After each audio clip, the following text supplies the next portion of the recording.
যে নামে আজরাইল সঠিক সময় তোমার ঘরে হইব দাখিল। কত কাকুতি মিনতি করবা তুমি, রেহাই পাবে না।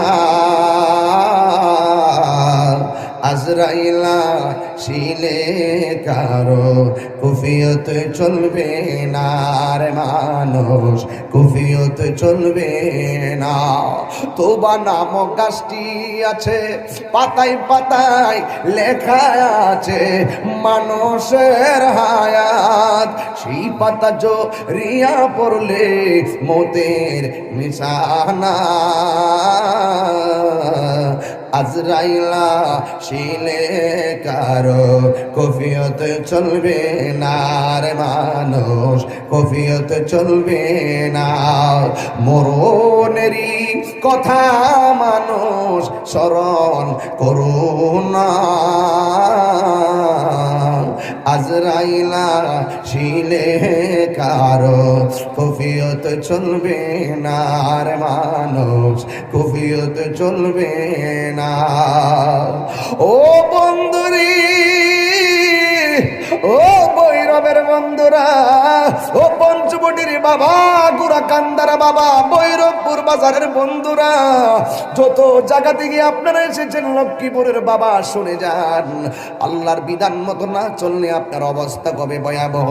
যেমন দুনিয়াতে আমার আল্লাহ পাঠাইছে আল্লাহর ইবাদত করার জন্য। আল্লাহ রাব্বুল আলামিন বলেন, ওয়ামা খালাকতুল জিন্না ওয়াল ইনসা ইল্লা লিয়াবুদুন। আল্লাহ বলছেন, আমি আল্লাহ তোদেরকে দুনিয়ায় পাঠাইছি আর জিন জাতিকে আমি পাঠাইছি আমি আল্লাহর গোলামি করার জন্য। এই জন্য গোলামি করলে আল্লাহর কাছে না প্রিয় পাত্র হতে পারবেন। আল্লাহর বিধান মানতে গেলে, আমার নবীর মহব্বত হৃদয়ে ধারণ করতে পারলে মরণটা হবে সুন্দর। আর যদি মরণটা সুন্দর হয়, কবরটা আপনার সুন্দর হয়ে যাবে, হাসরের ময়দানটা সুন্দর হয়ে যাবে। উসমান যুন্নুরাইন বলেন, আমার নবী বলেছেন আখিরাতের প্রথম মন্দিরের নাম হলো কবর। এই কবরে যে আটকায়া যাবে, এটা হলো একটা সীমান্ত এলাকা। এই জায়গার মধ্যে যারা ধরা খেয়ে যাবে, হাসরের ময়দানে ধরা খেয়ে যাবে। এই বৈরবের মানুষ জবানটা খুলে কোন আল্লাহ। এই কবর শব্দটা চোখে বাসলেই কেমন যেন ডর লাগে। কবর শব্দটা চোখে বাসলেই যেন আমার বাবার কথা মনে হয়। কবর শব্দটা চোখে বাসলেই যেন মনে হয় পৃথিবীটা বড় তুচ্ছ নগণ্য।